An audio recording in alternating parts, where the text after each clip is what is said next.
Introduction. Energy has long shaped global geopolitics, determining great powers, alliances and outcomes of wars. Every international order in modern history has been based on an energy resource. Coal was the backdrop for the British Empire in the 19th century. Oil has been at the core of the subsequent American century. And today many expect China to become the 21st century's world renewable energy superpower. Since World War I, oil has undoubtedly represented the cornerstone of global energy geopolitics. The decision of then First Lord of the Admiralty Winston Churchill to shift the power source of the Royal Navy's ships from coal to oil in order to make the fleet faster than its German counterpart truly signed the opening of a new era. The switch from the reliable coal supplies from Wales to the insecure oil supplies from what was then Persia not only made the oil-rich Middle East a key epicenter of global geopolitics, but also turned oil into a key national security issue.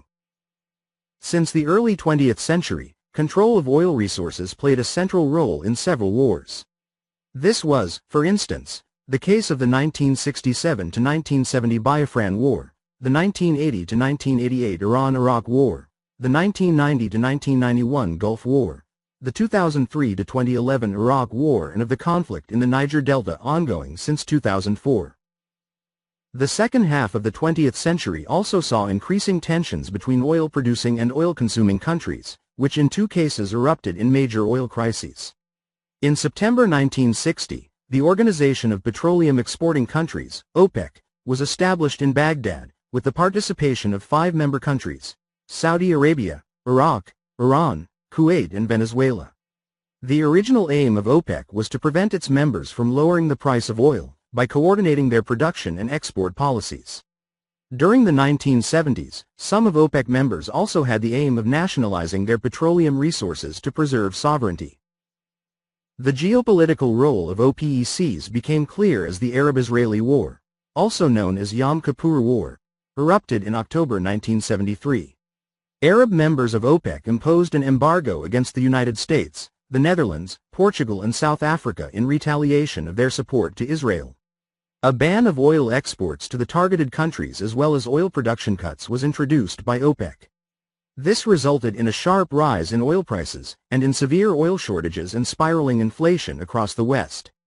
As OPEC kept raising prices in the following years, its geopolitical and economic power grew.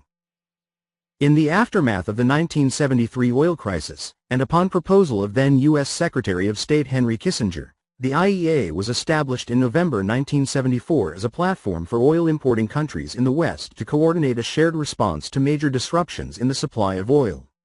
This was also allowed by the introduction of a requirement for all IEA member countries to maintain strategic petroleum reserves equal to at least 90 days of their previous year's net oil imports. A second oil crisis erupted in 1979, as a result of the Iranian Revolution and the following 1980–1988 war with Iraq, which brought the region into turmoil. By 1981 the price of oil stabilized at $32 per barrel, a level 10 times higher than before the 1973 oil crisis. In the following decades, other oil price shocks occurred, notably in relation to major geopolitical developments in the Middle East. For instance, in 1990, an oil price shock took place in the aftermath of the Iraqi invasion of Kuwait, with a doubling of oil price in a matter of few months that contributed to the early 1990s recession in the United States. But energy geopolitics is not limited to oil. Natural gas, nuclear energy and even renewable energy sources such as wind and solar do have, more or less critical, geopolitical aspects. In certain areas of the world, natural gas is even considered to be more geopolitical than oil.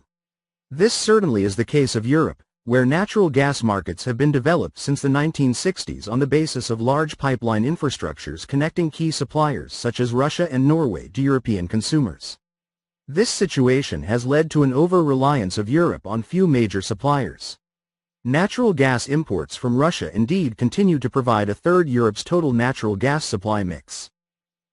For decades, this situation has not raised energy security concerns in Europe. During the 1970s and the 1980s, in the midst of the Cold War, Europe decisively pursued the construction of the long pipelines connecting the large Siberian natural gas fields in Europe, which still today represent the main avenues of Russian natural gas export.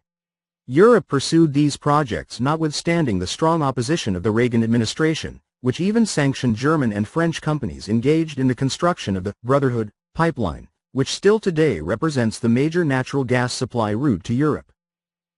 The over-reliance on Russian natural gas supplies started to be considered as a major geopolitical threat in Europe when, first in January 2006 and then in January 2009, natural gas pricing dispute between Russia and Ukraine led to the halt of Russian natural gas supplies to Europe via Ukraine, its primary transit route.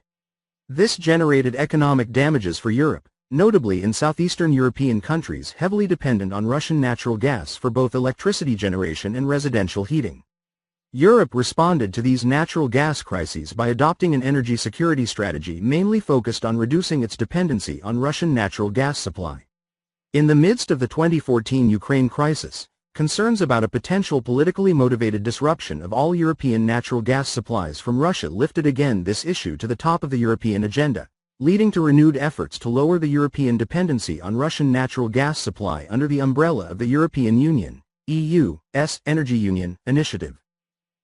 On its side, nuclear energy presents both security and geopolitical concerns. Issues like safety of nuclear facilities and nuclear waste management represent serious security concerns. The concerns for nuclear safety have particularly amplified after the Chernobyl accident in 1986 and the Fukushima disaster of 2011. These events sparkled, particularly in Europe and in Japan, broad public debates on nuclear energy. In certain cases, these debates led to radical energy policy shifts. For instance, after the Chernobyl accident, Italy holds a referendum on nuclear power, which resulted in the decision to close down all operating nuclear power plants in the country. More recently, after the Fukushima disaster, a surge of anti-nuclear protests in Germany pushed Chancellor Angela Merkel to announce the closure of around half of the operating reactors in the country and the complete phase out of nuclear by 2022. These concerns have been most recently accompanied by the emergence of new risks concerning potential terrorist attacks at nuclear power plants. From a geopolitical perspective, proliferation is the main risk associated to nuclear energy.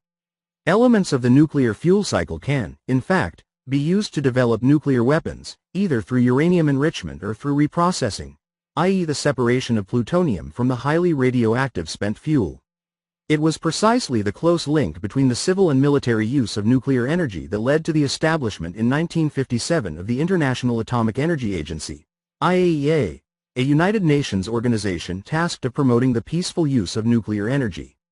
In 1968, i.e. in the midst of the Cold War, the General Assembly of the United Nations also approved the Nuclear Non-Proliferation Treaty, aimed at the disarmament of countries with nuclear weapons, as well as at the prevention of nuclear weapons adoption by countries still without them. But if for more than half a century oil, natural gas and nuclear energy have been at the heart of the geopolitics of energy, it is sensible to investigate if and how this will change as a result of the global energy transition, a process driven by decarbonization policies and by quick developments in renewable energy technologies and electric cars. The Paris Agreement marked an important step forward in global efforts to respond to the challenge of global warming. For the first time, developed and developing countries have committed themselves to act to limit the increase in the average global temperature to well below 2 degrees Celsius compared to pre-industrial levels. This reinforces the decarbonization measures already in place in several parts of the world, primarily in Europe. Meanwhile, technological advances have increased the competitiveness of solar and wind energy technologies, batteries and electric cars. The convergence of these two elements has already begun to reshape the global energy system. By transforming the global energy architecture, international decarbonization policies and low-carbon technology advancements will also have profound geopolitical implications. The large-scale shift to low-carbon energy is disrupting the global energy system, impacting economies and changing the political dynamics within and between countries.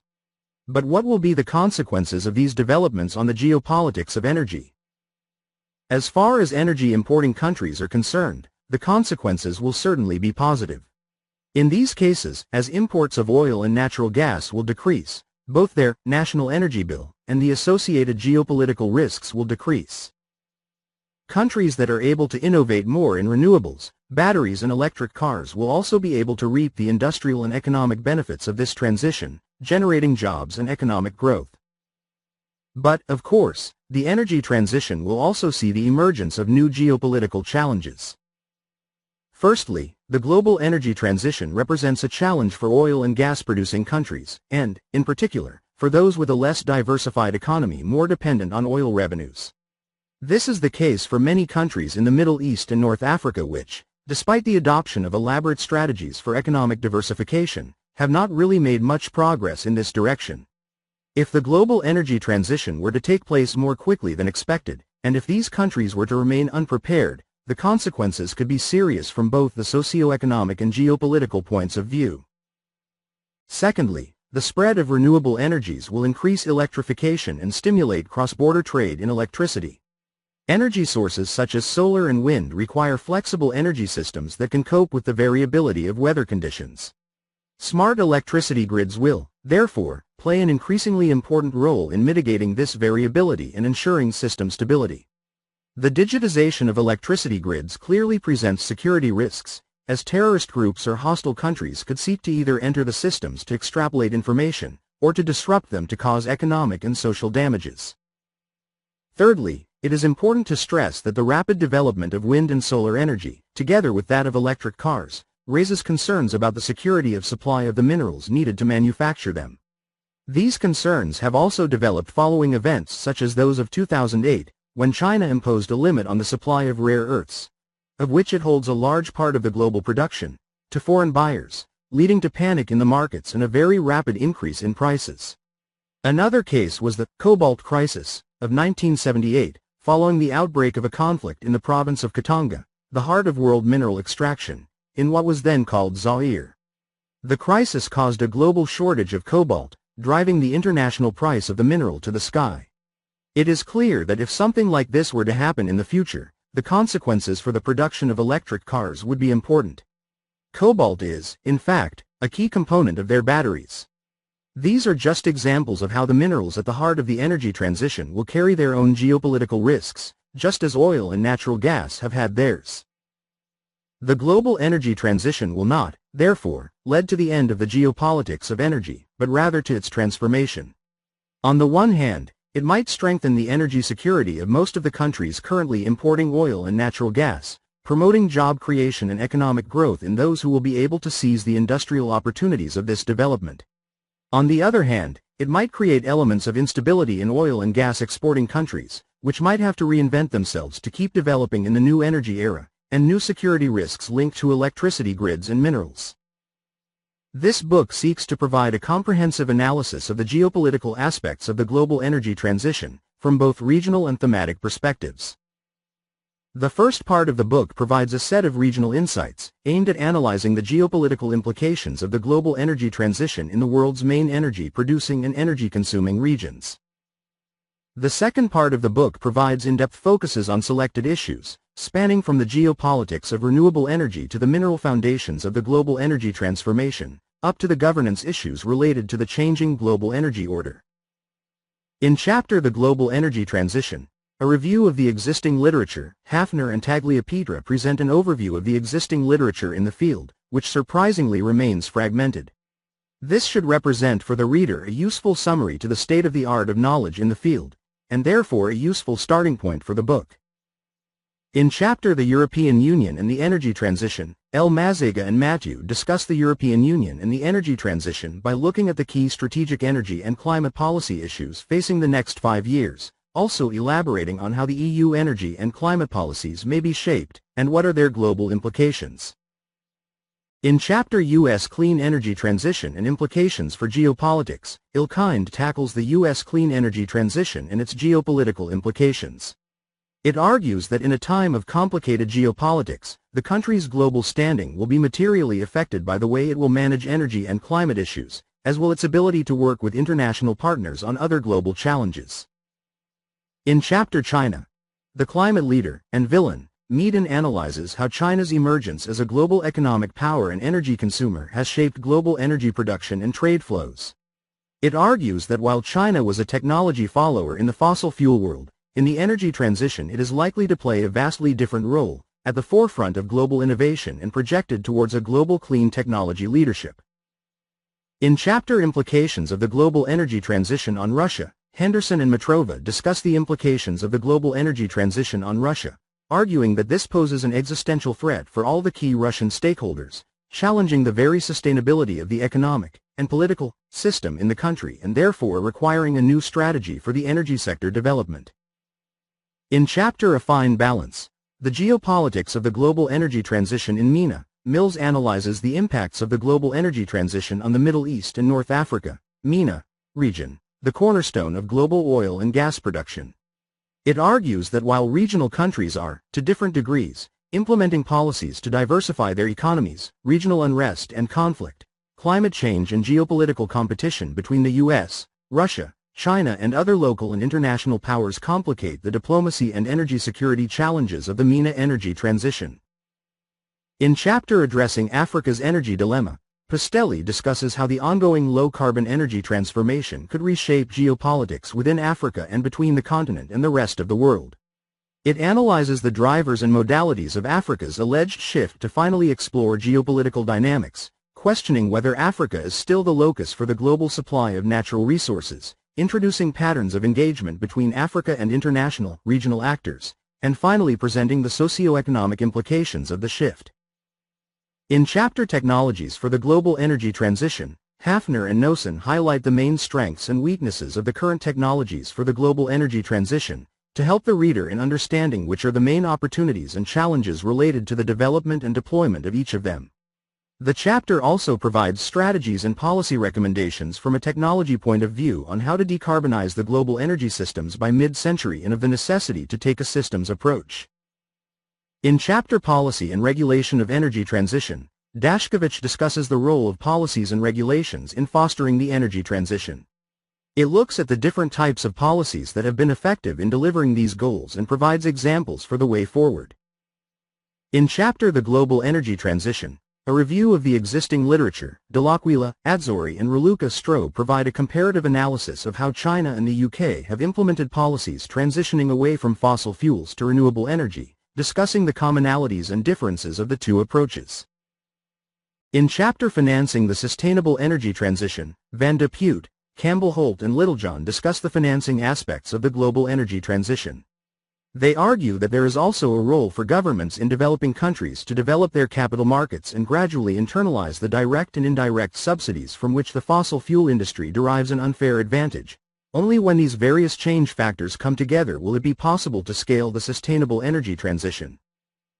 In chapter Minerals and the Metals for the Energy Transition, exploring the conflict implications for mineral-rich, fragile states, Church and Crawford look at the minerals and metals underpinning the energy transition, in view of exploring the extent to which increased demand for the minerals critical to green energy technologies could affect fragility, conflict and violence in producing states, and explore what would be required by the international community to mitigate these local and national threats.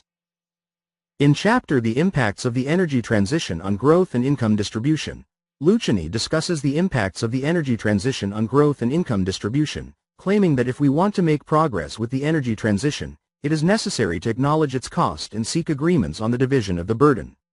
Agreements are needed at the international level, between rich and poor countries, but also at the national level between rich and poor citizens. In chapter The Global Energy Transition and the Global South, Goldthau, Ike and Wecko provide a Global South perspective on the energy transition, by shedding light on the specific circumstances pertaining to countries of this part of the world. In chapter Governing the Global Energy Transition, Pastuhova and Westphal conceptualize the governance of energy transition and argue that the Paris Agreement should be accompanied by governance mechanisms in the energy realm, being the energy sector the key contributor to global emissions. In chapter Setting Up a Global System for Sustainable Energy Governance, Zuev discusses the potential ways to set up a global system for sustainable energy governance, arguing that energy governance institutions are key to a global sustainable transformation. Manfred Hafner, Simone Tagliapietra,